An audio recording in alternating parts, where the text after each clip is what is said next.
সত্যজিৎ রায়ের লেখা রোমাঞ্চকর কিছু গল্প দিয়ে সাজানো ভূত। গল্পটি প্রথম প্রকাশিত হয় সন্দেশ পত্রিকায় আষাঢ় ১৩৮৮ বঙ্গাব্দে অর্থাৎ ১৯৮১ খ্রিস্টাব্দে। প্রধান চরিত্রে নবীন, অক্রুর চৌধুরী, আদিনাথ, সুরেশ মুৎসুদ্দি এবং ভূত। গল্প পাঠে মীর। শুরু হচ্ছে ভূত।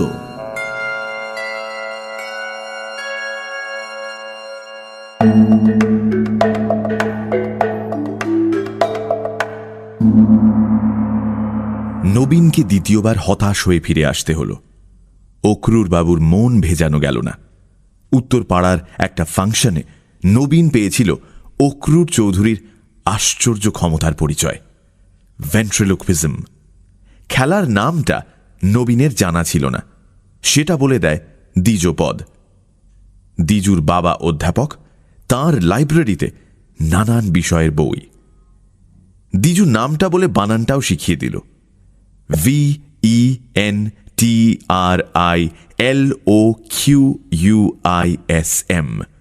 ভেন্ট্রিলোকুইজম।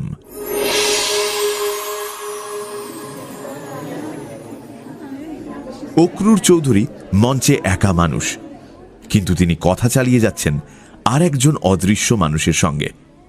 সেই মানুষ যেন হলের সিলিংয়ের কাছাকাছি কোথাও শূন্যে অবস্থান করছে। অক্রুরবাবু তাকে উদ্দেশ্য করে প্রশ্ন করেন, তারপর উত্তর আসে উপর থেকে, হরনাথ কেমন আছো? আগে আপনার আশীর্বাদে ভালোই আছি। শুনলাম তুমি নাকি আজকাল সঙ্গীত চর্চা করছো। আগে হ্যাঁ, ঠিকই শুনেছেন। রাগ সঙ্গীত? আগে হ্যাঁ, রাগ সঙ্গীত। গান করো? আগে না। যন্ত্র সঙ্গীত? আগে হ্যাঁ। কি যন্ত্র? সেতার? আগে না। সরোদ? আগে না। তবে কি বাজাও? আগে গ্রামোফোন। হাসি আর হাততালিতে হল মুখর হয়ে ওঠে। প্রশ্নটা উপর দিকে চেয়ে করে উত্তরটা শোনার ভঙ্গিতে মাথাটা একটু হেঁট করে নেন অক্রুর বাবু, কিন্তু তিনি নিজেই যে উত্তরটা দিচ্ছেন সেটা বোঝার কোনো উপায় নেই। ঠোঁট একদম নড়ে না। নবীন তাজ্জব বনে গিয়েছিল। এ জিনিস শিখতে না পারলে জীবনই বৃথা। অক্রুর চৌধুরী কি ছাত্র নেবেন না? নবীনের পড়াশোনায় আগ্রহ নেই, হায়ার সেকেন্ডারি পাশ করে বসে আছে বছর ৩ আর পড়ার ইচ্ছে হয়নি। বাপ নেই, কাকার বাড়িতেই মানুষ সে। কাকার একটা প্লাইউডের কারখানা আছে, তার ইচ্ছে নবীনকে সেখানেই ঢুকিয়ে দেন। কিন্তু নবীনের শখ হল ম্যাজিকের দিকে। হাত সাফাই, রুমালের ম্যাজিক, আংটির ম্যাজিক, বলের ম্যাজিক, এসব সে বাড়িতেই অভ্যাস করে বেশ খানিকটা আয়ত্ত করেছে। কিন্তু অক্রুর চৌধুরীর ভেন্ট্রিলোকুইজম দেখার পর সেগুলোকে নিরামিষ বলে মনে হচ্ছে। ফাংশনের উদ্যোক্তাদের কাছেই নবীন জানল যে অক্রুর বাবু থাকেন কলকাতায় অ্যামহার্স্ট লেনে। পরদিনই ট্রেনে চেপে কলকাতায় এসে সে সোজা চলে গেল যাকে গুরু বলে মেনে নিয়েছে তাঁর বাড়িতে। গুরু কিন্তু বাদ সাধলেন। কি করা হয় এখন? প্রথম প্রশ্ন করলেন ভেন্ট্রিলোকুইস্ট। কাছ থেকে ভদ্রলোককে দেখে হৃৎকম্প শুরু হয়ে গিয়েছিল নবীনের। বয়স ৪৫-এর বেশি নয়। চাড়া দেওয়া ঘন কালো গোঁফ, মাথার কালো চুলের ঠিক মধ্যিখানে টেরি, তার দুদিক দিয়ে ঢেউ খেলে চুল নেমে এসেছে কাঁধ পর্যন্ত। চোখ দুটো ঢুলু ঢুলু, যদিও স্টেজে এই চোখই স্পটলাইটের আলোতে ঝিলিক মারে। নবীন বলল সে কি করে। এইসব শখ হয়েছে কেন? নবীন সত্যি কথাটাই বলল। একটু আধটু ম্যাজিকের অভ্যাস আছে, কিন্তু এটার শখ হয়েছে আপনার সেদিনের পারফরমেন্স দেখে। অক্রুর বাবু মাথা নাড়লেন। এ জিনিস সকলের হয় না, অনেক সাধনা লাগে। আমাকেও কেউ শেখায়নি। যদি পারো তো নিজে চেষ্টা করে দেখো। নবীন সেদিনের মতো উঠে পড়ল, কিন্তু ৭ দিন বাদেই আবার অ্যামহার্স্ট লেনে গিয়ে হাজির হল। ইতিমধ্যে সে খালি ভেন্ট্রিলোকুইজমের স্বপ্ন দেখেছে। এবার দরকার হলে সে অক্রুর বাবুর হাতে পায়ে ধরবে। কিন্তু এবার আরও বিপর্যয়। এবার অক্রুর বাবু তাকে একরকম বাড়ি থেকে বাড়ি করে দিলেন। বললেন, আমি যে শেখাবো না সেটা প্রথমবারই তোমার বোঝা উচিত ছিল। সেটা বোঝনি মানে তোমার ঘটে বুদ্ধি নেই। বুদ্ধি না থাকলে কোনো রকম ম্যাজিক চলে না। এ ম্যাজিক তো নয়। প্রথমবার নবীন মুষড়ে পড়েছিল। এবারে তার মাথা গরম হয়ে গেল। চুলোয় যাক অক্রুর চৌধুরী, সে যদি না শেখায় তবে নবীন নিজেই শিখবে, কুছ পরোয়া নেই। নবীনের মধ্যে যে এতটা ধৈর্য আর অধ্যাবসায় ছিল সেটা সে নিজেই জানত না। কলেজ স্ট্রিটে একটা বইয়ের দোকান থেকে ভেন্ট্রিলোকুইজম সম্বন্ধে একটা বই কিনে নিয়ে সে শুরু করে দিল তার সাধনা। মোটামুটি নিয়মটা সহজ। প বর্গের অর্থাৎ প, ফ, ব, ভ, ম কেবল এই কটা অক্ষর উচ্চারণ করার সময় ঠোঁটে ঠোঁট ঠেকে, ফলে ঠোঁট নাড়াটা ধরা পড়ে বেশি। এই কটা অক্ষর না থাকলে যে কোনো কথাই ঠোঁট ফাঁক করে অথচ না নাড়িয়ে বলা যায়। কোনো কথায় প বর্গের অক্ষর থাকলে সেখানেও উপায় আছে। যেমন তুমি কেমন আছো কথাটা যদি তুমি কেমন আছো করে বলা যায় তাহলে আর ঠোঁট নাড়াবার কোনো দরকারই হয় না, কেবল জিভ নাড়ালেই চলে। প, ফ, ব, ভ, ম এর জায়গায় ক, খ, গ, ঘ, উ এই হলো নিয়ম। কথোপকথন যদি হয় এই রকম, তুমি কেমন আছো? ভালো আছি। আজ বেশ ঠান্ডা পড়েছে তাই না? তা পড়েছে, দিব্যি ঠান্ডা। তাহলে সেটা বলতে হবে এইভাবে, তুমি কেমন আছো? ভালো আছি। আজ বেশ ঠান্ডা পড়েছে তাই না? তা করেছে, দিব্যি ঠান্ডা। আরও আছে, উত্তরদাতার গলার আওয়াজটাকে চেপে নিজের আওয়াজের চেয়ে একটু তফাৎ করে নিতে হবে। এটাও সাধনার ব্যাপার, এবং এটাতেও অনেকটা সময় দিল নবীন। কাকা এবং কিছু অন্তরঙ্গ বন্ধুকে শুনিয়ে যখন সে তারিফ পেল তখনই বুঝল যে ভেন্ট্রিলোকুইজম ব্যাপারটা তার মোটামুটি রপ্ত হয়েছে। কিন্তু এখানেই শেষ নয়। সেই অদৃশ্য উত্তরদাতার যুগ আর আজকাল নেই। আজকাল ভেন্ট্রিলোকুইস্টের কোলে থাকে পুতুল। সেই পুতুলের পিছন দিয়ে হাত ঢুকিয়ে মাথা ঘোরায় এবং ঠোঁট নাড়ায় জাদুকর। মনে হয় জাদুকরের প্রশ্নের উত্তর বেরোচ্ছে এই পুতুলের মুখ দিয়েই। তার আশ্চর্য প্রোগ্রেসে খুশি হয়ে কাকাই এই পুতুল বানাবার খরচ দিয়ে দিলেন নবীনকে। পুতুলের চেহারা কেমন হবে এই নিয়ে দিন 15 ধরে গভীর চিন্তা করে হঠাৎ এক সময় নবীনের মাথায় এলো এক আশ্চর্য প্ল্যান।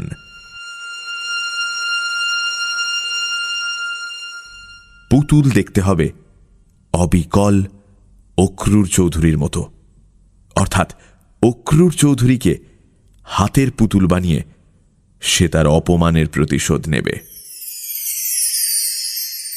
একটা হ্যান্ডবিলে অক্রুর চৌধুরীর একটা ছবি ছিল, সেটা নবীন সযত্নে রেখে দিয়েছিল। সেটা সে আদিনাথ কারিগরকে দেখালো। এইরকম গোঁফ, এই টেরি, এরকম ঢুলু ঢুলু চোখ, ফোলা ফোলা গাল। সেই পুতুল যখন মুখ নাড়বে আর ঘাড় ঘোরাবে নবীনের কোলে বসে, তখন কি রগরটাই না হবে। আশা করি তার শো দেখতে আসবেন অক্রুর চৌধুরী। 7 দিনের মধ্যে পুতুল তৈরি হয়ে গেল। পোশাকটাও অক্রুর চৌধুরীর মতো, কালো গলাবন্ধ কোটের তলায় কোঁচা কোমরে গোঁজা ধুতি। নেতাজি ক্লাবের শশধর বোসের সঙ্গে নবীনের আলাপ ছিল।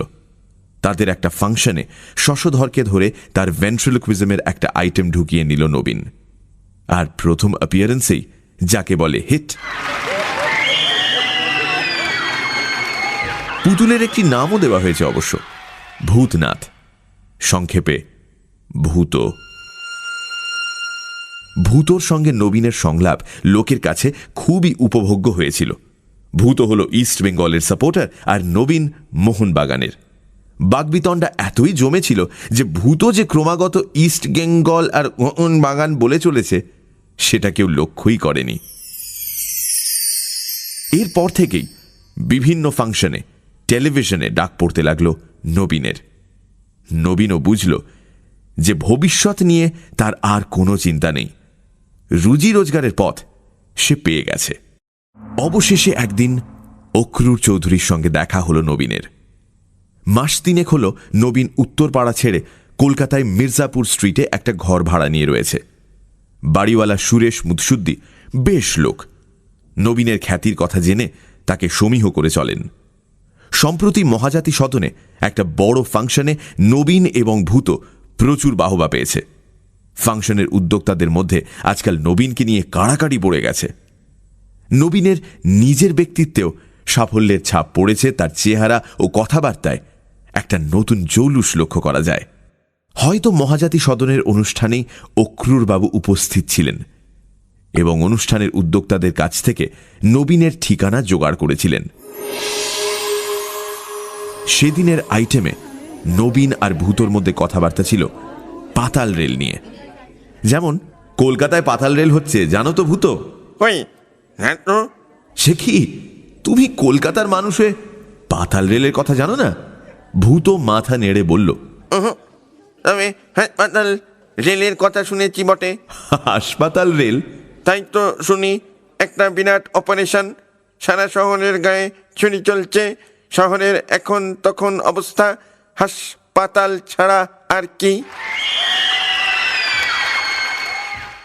আজ নবীন তার ঘরে বসে নতুন সংলাপ লিখছিল লোডশেডিংকে কেন্দ্র করে। লোডশেডিং, জিনিসের দাম বাড়া, বাস ট্রামে ভিড় ইত্যাদি যেসব জিনিস নিয়ে শহরের লোক সবচেয়ে বেশি মেতে ওঠে, ভূতর সঙ্গে সেই সব নিয়ে আলোচনা করলে দর্শক সবচেয়ে বেশি আনন্দ পায়, এটা নবীন বুঝে নিয়েছে। আজকের নকশাটাও বেশ জমে উঠেছিল।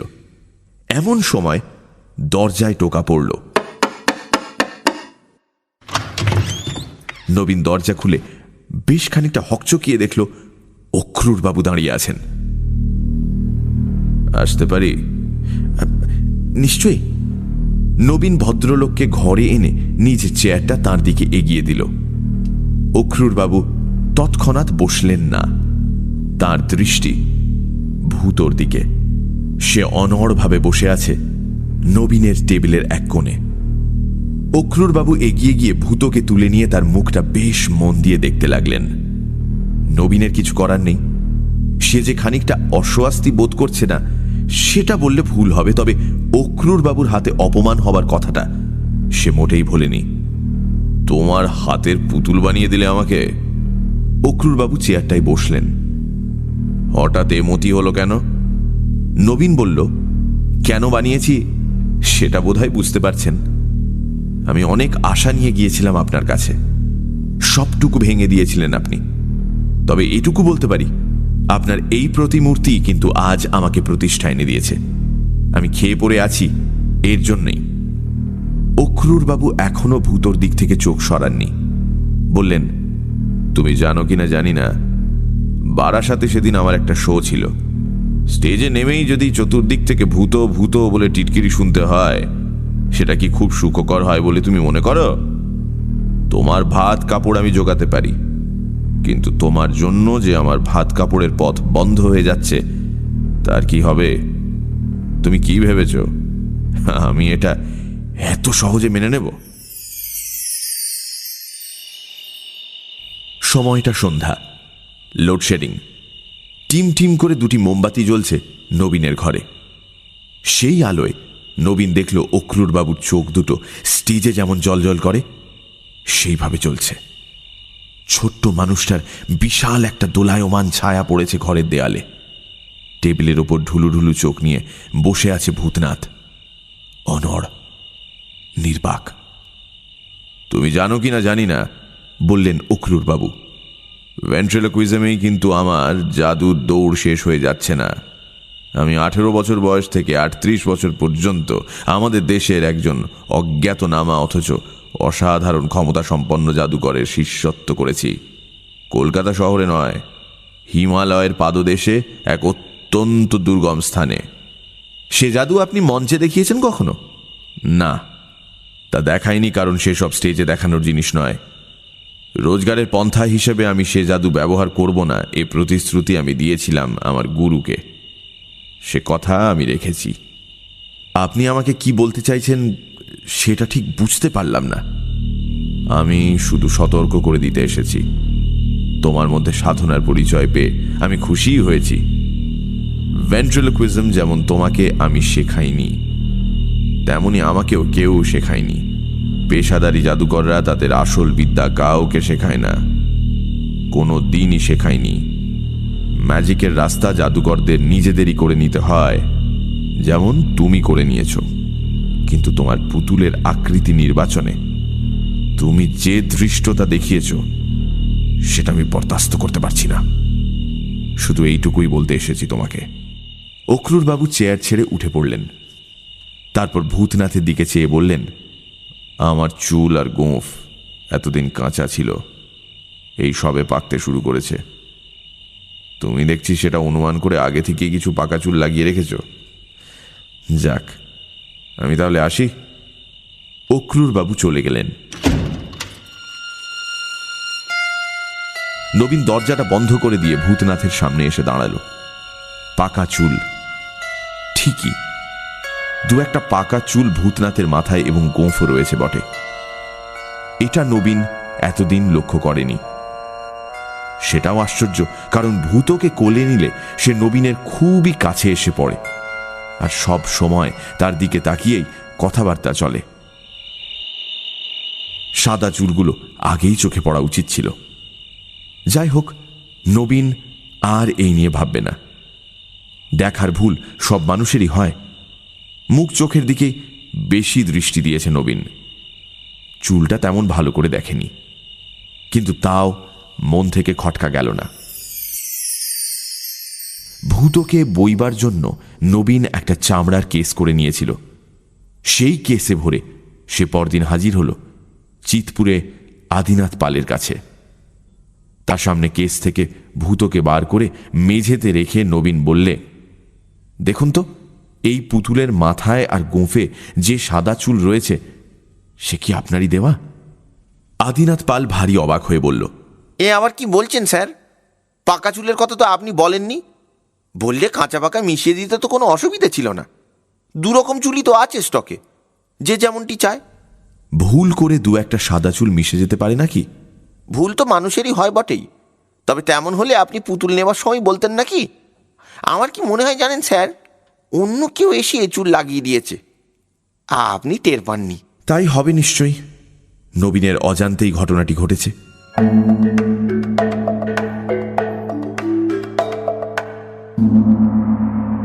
চেতলায় ফ্রেন্ডস ক্লাবের ফাংশনে একটা মজার ব্যাপার হলো।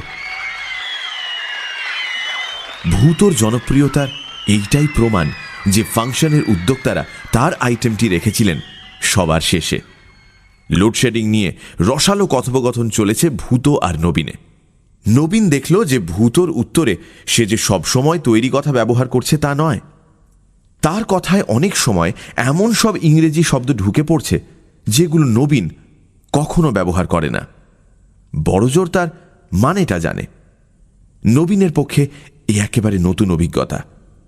অবশ্যই তার জন্য শোয়ের কোনো ক্ষতি হয়নি, কারণ কথাগুলো খুব লাগসইভাবেই ব্যবহার হচ্ছিল, আর লোকেও তারিফ করছিল খুবই। ভাগ্যে তারা জানে না যে নবীনের বিদ্যে হায়ার সেকেন্ডারি পর্যন্ত। কিন্তু এই ইংরেজি কথার অপ্রত্যাশিত ব্যবহারটা নবীনের খুব ভালো লাগেনি। তার সব সময় মনে হচ্ছিল অন্য একজন কেউ যেন অলক্ষ্যে তার উপর কর্তৃত্ব করছে। শোয়ের পর বাড়ি ফিরে এসে ঘরে ঢুকে দরজা বন্ধ করে দিয়ে নবীন টেবিল ল্যাম্পটা জ্বালিয়ে ভূতকে রাখল বাতির সামনে। কপালের তিলটা কি ছিল আগে? না, এখন রয়েছে। সেদিন তার ঘরে বসেই নবীন প্রথম লক্ষ্য করেছে অক্রুর বাবুর কপালের তিলটা। খুবই ছোট্ট তিল, প্রায় চোখে পড়ার মতো নয়। ভূতর কপালেও এখন দেখা যাচ্ছে তিলটা, আর সেই সঙ্গে আরো কিছু, আরো খান দশেক পাকা চুল, আর চোখের তলায় কালি। এই কালি আগে ছিল না। নবীন চেয়ার ছেড়ে উঠে পায়চারি শুরু করে দিল। তার ভারী অস্থির লাগছে। ম্যাজিকের পূজারী সে, কিন্তু এই ম্যাজিক বড়ই অস্বস্তিকর। যে ম্যাজিকে সে বিশ্বাস করে তার সবটাই মানুষের কারসাজি। যেটা অলৌকিক সেটা নবীনের কাছে ম্যাজিক নয়, সেটা অন্য কিছু, সেটা অশুভ। ভূতর এই পরিবর্তনের মধ্যে সেই অশুভের ইঙ্গিত রয়েছে। অথচ এক দৃষ্টে চেয়ে থেকেও ভূতকে পুতুল ছাড়া আর কিছুই মনে হয় না। চোখে সেই ঢুলু ঢুলু চাহনি, ঠোঁটের কোণে অল্প হাসি, আর খেলার সময় তার নিজের হাতের কারসাজি ছাড়া যে কোনো পুতুলের মতোই অসাড়, নির্জীব। অথচ তার চেহারায় অল্প অল্প পরিবর্তন ঘটে চলেছে। আর নবীন কেন জানি বিশ্বাস করে এই পরিবর্তনগুলো অক্রুর চৌধুরীর মধ্যেও ঘটছে। তারও চুলে পাক ধরেছে, তারও চোখের তলায় কালি পড়ছে। ভূতর সঙ্গে মাঝে মাঝে কথা বলে টেকনিকটা ঝালিয়ে নেওয়ার অভ্যাস নবীনের প্রথম থেকেই। যেমন, আজ দিনটা বেজায় গুমট করছে না রে ভূত? যে যাই ঘুঙ্গট। তবে তোর সুবিধে আছে, ঘাম হয় না। কুতুলের আগার ঘাং। আজও প্রায় আপনা থেকেই নবীনের মুখ থেকে প্রশ্নটা বেরিয়ে পড়ল, এসব কি ঘটছে বলতো ভূত? উত্তরটা এলো নবীনকে চমকে দিয়ে, কর্মক্ষণ, কর্ণক্ষণ। কর্মফল।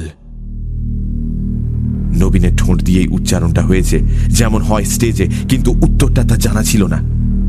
এটা তাকে দিয়ে বলানো হয়েছে। কে বলিয়েছে সে সম্বন্ধে নবীনের একটা ধারণা আছে। সে রাত্রে চাকর শিবুর অনেক অনুরোধ সত্ত্বেও নবীন কিচ্ছু খেল না। এমনিতে রাত্রে ওর ঘুম ভালোই হয়, কিন্তু সাবধানের মার নেই, তাই আজ একটা ঘুমের বড়ি খেয়ে নিল। একটা নাগাদ বুঝতে পারল বড়িতে কাজ দেবে। হাত থেকে পত্রিকাটা নামিয়ে রেখে হাত বাড়িয়ে টেবিল ল্যাম্পটা নিভিয়ে দিতেই চোখের পাতা বুজে এলো।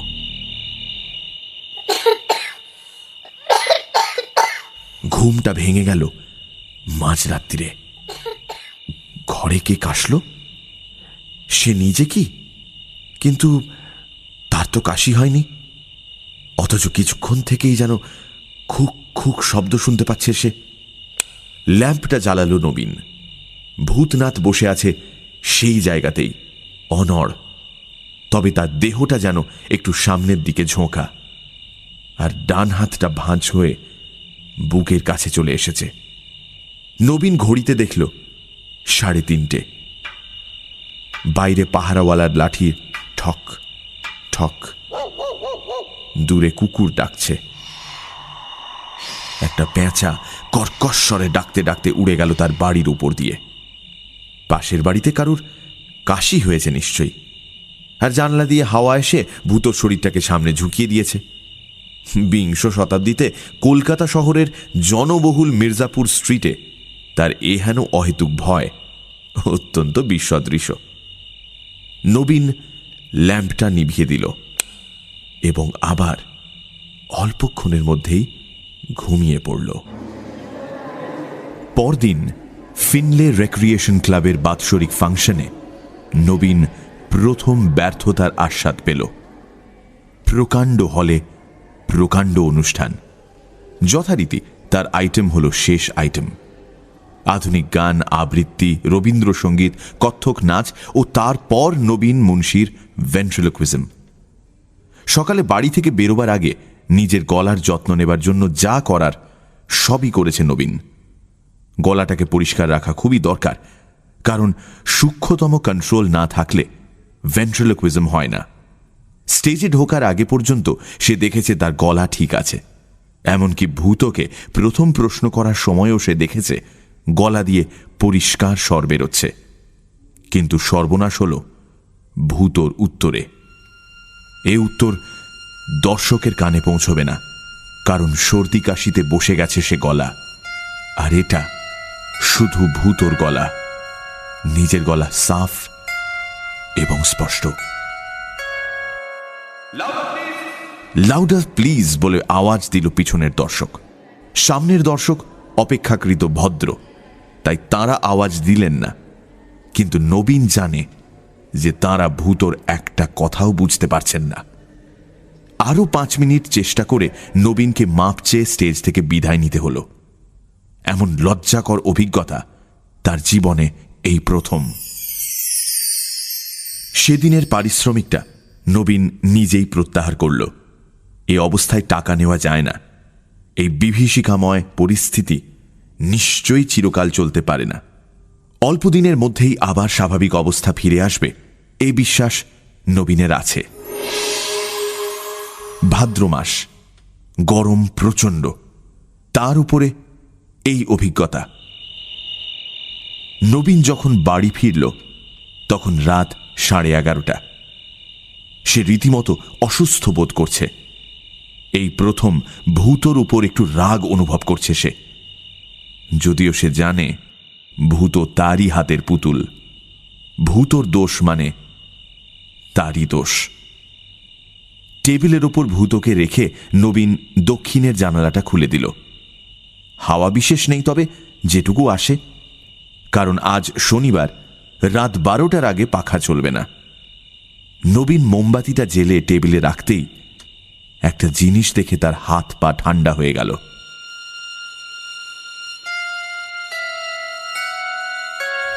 ভূতর কপালে বিন্দু বিন্দু ঘাম। শুধু তাই না, ভূতর গালে চকচকে ভাবটা আর নেই। ভূত শুকিয়ে গেছে আর ভূতর চোখ লাল। এই অবস্থাতেও নবীন তার পুতুলের দিকে আরো 2 পা এগিয়ে না গিয়ে পারল না। কত বিস্ময়, কত বিভীষিকা তার কপালে আছে সেটা দেখবার জন্য যেন তার জেদ চেপে গেছে। 2 পার বেশি এগোনো সম্ভব হল না নবীনের। একটি জিনিস চোখে পড়ায় তার চলা আপনি বন্ধ হয়ে গেছে। ভূতর গলাবন্ধ কোটের বুকের কাছটায় একটা মৃদু উত্থান পতন। ভূত শ্বাস নিচ্ছে। শ্বাসের শব্দ শোনা যাচ্ছে কি? হ্যাঁ, যাচ্ছে বই কি। ট্রাফিকবিহীন নিস্তব্ধ রাত্রে নবীনের ঘরে এখন একটির বদলে 2টি মানুষের শ্বাসের শব্দ। হয়তো চরম আতঙ্ক আর প্রচন্ড বিস্ময় থেকেই নবীনের গলা দিয়ে একটা অস্ফুট শব্দ বেরিয়ে পড়ল, ভূত। আর সেই সঙ্গে এক অশরীরী চিৎকার নবীনকে ছিটকে পিছিয়ে দিল তার তক্তপোষের দিকে। ভূত নয়, আমি অক্রুর চৌধুরী। নবীন জানে যে সে নিজে এই কথাগুলো উচ্চারণ করেনি, কণ্ঠস্বর ওই পুতুলের। অক্রুর চৌধুরী কোনো এক আশ্চর্য জাদু বলে ওই পুতুলকে সরব করে তুলেছেন। নবীন চেয়েছিল অক্রুর চৌধুরীকে তার হাতের পুতুল বানাতে। এই জিনিস নবীন চায়নি। এই জ্যান্ত পুতুলের সঙ্গে এক ঘরে থাকা নবীনের পক্ষে অসম্ভব। সে এখনই কি যেন একটা হলো। একটা শ্বাসের শব্দ কমে গেল কি? হ্যাঁ, ঠিক তাই। ভূত আর নিঃশ্বাস নিচ্ছে না। তার কপালে আর ঘাম নেই। তার চোখের লাল ভাবটা আর নেই। চোখের তলায় আর কালি নেই। নবীন খাট থেকে উঠে গিয়ে ভূতকে হাতে নিল। একটা তফাৎ হয়ে গেছে কেমন করে জানি এই অল্প সময়ের মধ্যেই। ভূতর মাথা আর ঘোরানো যাচ্ছে না, ঠোঁট আর নাড়ানো যাচ্ছে না। যন্ত্রপাতিতে জাম ধরে গেছে। আরেকটু চাপ দিলে ঘুরবে কি মাথা? চাপ বাড়াতে গিয়ে ভূতর মাথাটা আলগা হয়ে টেবিলে খুলে পড়ল।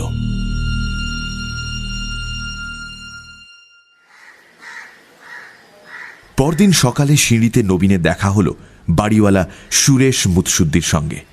ভদ্রলোক অভিযোগের সুরে বললেন, কই মশাই, আপনি তো আপনার পুতুলের খেলা দেখালেন না একদিনও আমাকে। সেই যে ভেন্টিল কলোজিয়াম নাকি? পুতুল নয়, বলল নবীন। এবার অন্য ম্যাজিক ধরব। আপনার যখন শখ আছে তখন নিশ্চয়ই দেখাবো, কিন্তু হঠাৎ এ প্রসঙ্গ কেন? আপনার এক জাদভাই যে মারা গেছে দেখলুম কাগজে, অক্রুর চৌধুরী। তাই বুঝি? নবীন এখনো কাগজ দেখেনি। কিসে গেলেন? হৃদরোগ, বললেন সুরেশবাবু। আজকাল তো শতকরা 70 জনই যায় ওই রোগেই। নবীন জানে যে খোঁজ নিলে নির্ঘাত জানা যাবে মৃত্যুর টাইম হলো গতকাল রাত 12:10